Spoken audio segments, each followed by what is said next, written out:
नमस्कार दोस्तों, मैं आचार्य ध्यान आमी और यहाँ हम बात कर रहे हैं अष्टावक्र महागीता पे। उनका ये 15वां सूत्र है और ये बहुत ही क्रांतिकारी सूत्र है। इसे आप बहुत अच्छे से समझना, दोबारा देखना चाहो तो दोबारा देखना, मगर इसे अच्छे से समझना। ये आपके बहुत भ्रमों को तोड़ देगा। हो सकता है टूटने पर थोड़ा दुख भी लगे, समझ थोड़ी अलग हो जाएगी। आप इस सूत्र को समझें। तो इस सूत्र में गुरु अष्टावक्र जनक को कहते हैं कि हे प्रिय, मेरे प्यारे शिष्य, ठीक है। थोड़ा सा मैं अपनी लैंग्वेज में बोल रहा हूँ, वो प्योर संस्कृत और वो टफ हिंदी को नहीं यूज कर रहा हूँ। तो वो कहते हैं तू निराकार है, निरारूप है, तेरा कोई रूप नहीं, तू प्रकाश है, तू प्रकाश रूप है, तू प्रकाश ही प्रकाश है, तेरा कोई आकार नहीं, तू कुछ भी नहीं है, ठीक है। तू बिल्कुल एकदम अछूता सत्य है।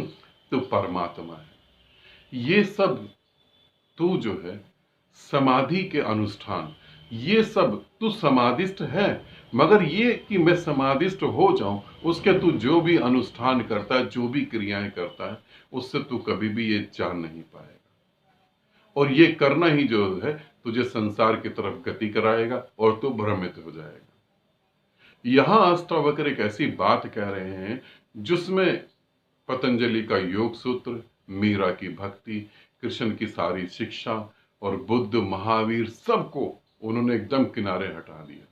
उनका कहने का अर्थ यह है कि क्रिया, जब तू कर्म करेगा तो वो कर्म तेरे को संसार में गति कराएगा, चाहे वो समाधि का अनुष्ठान ही क्यों ना हो। क्योंकि जब तू ध्यान साधना करेगा और समाधि में जाने की कोशिश करेगा तो तेरी कोशिश ही तुझे तेरे से दूर ले जाएगी। अब इसे समझना बहुत बारीक फासला है। जब भी आप ध्यान करते हैं और आप सोचते हैं परमात्मा को पाने की बात, तभी आप परमात्मा से दूर हो जाते हैं। क्यों? अष्टावक्र कहते हैं क्योंकि तू ही तो परमात्मा है। और अगर तू ही परमात्मा है तो परमात्मा को पाने का कोई भी कर्म तुझे परमात्मा से दूर कर देगा, फिर तुम दूर हो गए। तुम अपने ही पाने को, अपने को ही जानने को कोई अनुष्ठान कैसे कर सकते हो? वो अनुष्ठान में होगा क्या, वो कर्म में क्या होगा, समझना। साधक कहते हैं हम ध्यान कर रहे हैं, हमें अनुभव नहीं हो रहा। इसका मतलब उन्हें परमात्मा से मतलब नहीं है, उन्हें अनुभव से मतलब है। प्रकाश दिखना चाहिए, ये दिखना चाहिए, वो दिखना चाहिए। ध्यान करने का अर्थ है कामना रहित, कोई कामना नहीं। यदि तुम कहते हो मोक्ष मिले तो भी समझो तुम कामना कर रहे हो। एक आदमी कह रहा है मैं साधना कर रहा हूं 3 घंटे और मुझे मोक्ष मिल जाएगा, और एक आदमी कह रहा है कि मैं मेहनत कर रहा हूं, मुझे 3000 रुपए मिल जाएंगे। दोनों संसार में तो गति कर रहे हैं, अध्यात्म में तो नहीं। अध्यात्म का मतलब है आत्मा का विज्ञान। और तुम परमात्मा होते हुए ये कैसे कर सकते हो? अनुष्ठान कैसे कर सकते हो कि तुम बैठ गए आसन बिछाकर, सांस पे ध्यान दे रहे हो और तुम जानोगे सांस पे ध्यान देते देते तुम परमात्मा हो जाओगे। तुम परमात्मा हो जाओगे, ये भाव ही तुम्हें अनकंप्लीट मैन बनाता है। तुम्हारा कुछ भी ये करना तुम्हें अनकंप्लीट बना देगा। जो है जैसा है उसे स्वीकार करना ही कंप्लीट है। क्योंकि हम कुछ कब करते हैं? जब हमें कुछ पाना होता है। आपके पूरे जीवन में आपके कोई ऐसी एक्टिविटी हो जो आप इसलिए करते हो कि आप सिर्फ आनंदित हैं उसमें, ऐसी एक्टिविटी ढूंढने पे भी नहीं मिलेगी। आपकी सारी एक्टिविटी कहीं ना कहीं कुछ पाने की इच्छा लेकर होगी, चाहे पैसा ना हो, मान सम्मान हो। मान सम्मान भी ना हो, लोग जाने कि आप बुद्धिजीवी वर्ग से हो, आपकी बुद्धि बहुत अच्छी है, आपकी समझ बहुत अच्छी है।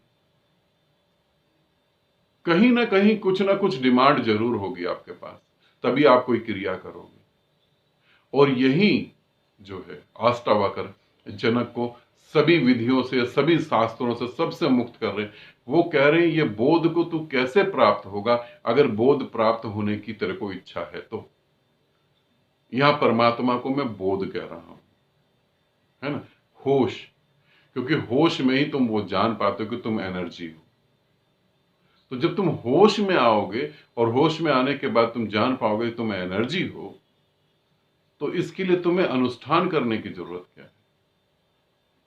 होश में तो तुम कभी भी आ सकते हो। कभी भी तुम सड़क पर चल रहे हो, आराम से सड़क पर चल रहे हो और बेहोश हो बिल्कुल, अचानक ही तुम्हारे सामने कोई आदमी आए और तुम्हारी खोपड़ी पे बंदूक रख दे, अचानक ही तुम्हें होश आ जाएगा। तुम सड़क पर चल रहे हो, अचानक ही किसी पेड़ से बिल्ली तुम्हारी छाती पे कूद पड़े, एकदम से होश आ जाएगा। होश तो तुम्हें कहीं भी आ सकता है। होश लाने के लिए कोई अनुष्ठान की जरूरत नहीं होती। समाधिस्थ होने के लिए तुम क्या करोगे, इसे समझना। अब वहां जनक ने तो पूछा नहीं, है ना, जनक तो स्वीकार करते चले गए, क्योंकि जो वो अष्टावक्र बोल रहे थे जनक को हो रहा था वो स्वीकार। अब तुम कहोगे कि ये बहुत बड़ी समस्या, अगर हम ध्यान नहीं करें तो परमात्मा तक कैसे पहुंचेंगे। सारी ध्यान की विधियां तुम्हें परमात्मा नहीं देती, सारी ध्यान की विधियां तुम्हारे मन को थका देती हैं, और जब मन थक जाता है तो वो शांत हो जाता है। उस शांति में बोध घटित होता है, उस बोध में तुम जानते हो कि तुम ऊर्जा हो। तो अष्टावक्र जो कह रहे हैं वो प्योरिटी कह रहे हैं, वो बिल्कुल प्योर चीज बता रहे हैं। जैसे गाय का दूध होता है, फिर उससे दही जमती है, फिर दही को मथा जाता है, फिर उससे मक्खन निकलता है, और उस मक्खन को भी पिंगाल दिया जाता है तो फिर घी निकलता है, और घी को भी अग्नि में जला दिया जाए तो उसकी एक महक होती है। अष्टावक्र वो महक की बात कर रहे हैं, इसे समझना। तो अष्टावक्र कह रहे हैं कि समाधि का अनुष्ठान भी तुझे परमात्मा से, तुझे अपने होने से दूर कर देगा। अब यहां पर इसे और बारीकी से समझे, तुम्हारी कोई भी एक्टिविटी तुमको तुमसे दूर कर देती है। आसान से आसान है और जटिल से जटिल है। शब्दों में समझोगे तो बिल्कुल समझ नहीं आएगा, प्रयोग में समझोगे तो समझ आ जाएगा। तुम शांत बैठ जाओ, बस कुछ नहीं, बस बैठ जाओ आराम से, बस बैठे रहो। 3 मिनट के लिए बैठे रहो, ज्यादा नहीं, सिर्फ 3 मिनट के लिए बैठे रहो, और तुम उन 3 मिनट में अनुभव करोगे कि तुम प्रतिपल बाहर भाग रहे हो, प्रतिपल बाहर भाग रहे हो। तुम्हारे घर के विचार, तुम अगर एक स्त्री हो तो पति को खाना देना है, बच्चे का लंच पैक करना है, घर सफाई करनी है, कपड़े धोने हैं, और अगर तुम जॉब करती हो, जॉब में जाना है, बॉस से ऐसे बात करनी है, उसका ये हो गया था कल नुकसान, उससे ये बात। 3 मिनट भी तुम अपने पास नहीं हो, और अपने पास होने के लिए कोई अनुष्ठान करने की जरूरत नहीं। अष्टावक्र ये कह रहे हैं। तो ये समझो तुम अपने पास कैसे हो सकते हो, प्रतिपल। अष्टावक्र हर तरीके से, हर एंगल से तुम्हें ये कोशिश कर रहे हैं कि तुम जानो कि तुम आत्मा हो। तो वो यहां कह रहे हैं कि जनक को कि तू परमात्मा है, तू आत्मा है, तू निराकार है, तू निरारूप है। ये जो मैं शब्द बोल रहा हूं ये सिर्फ तुम्हें समझाने के लिए है। मीनिंग तो इसका एक ही है कि आप ऊर्जा हो, और कुछ भी नहीं। मीनिंग अगर सार की बात करें तो सार निचोड़ इतना ही कि आप ऊर्जा हो।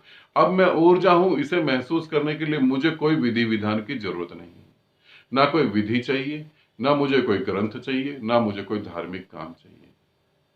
मैं हूं, इसका बोध मैं हर काम में कर सकता हूं। मैं अगर खाना खा रहा हूं तो उसके रस को, खाने के रस को जो स्वाद रूप में महसूस कर रहा है वो कौन है। मैं अगर नहा रहा हूं तो पानी को महसूस करने वाला कौन है। मैं अगर बातें सुन रहा हूं तो सुनने वाला कौन है। जब तुम मुझे सुन रहे हो तो तुम ध्यान से सुनो, सुनने वाला कौन है। तो तुम्हें पता लगेगा शरीर तो यंत्र है, उसके भीतर बैठा कोई सुन रहा है।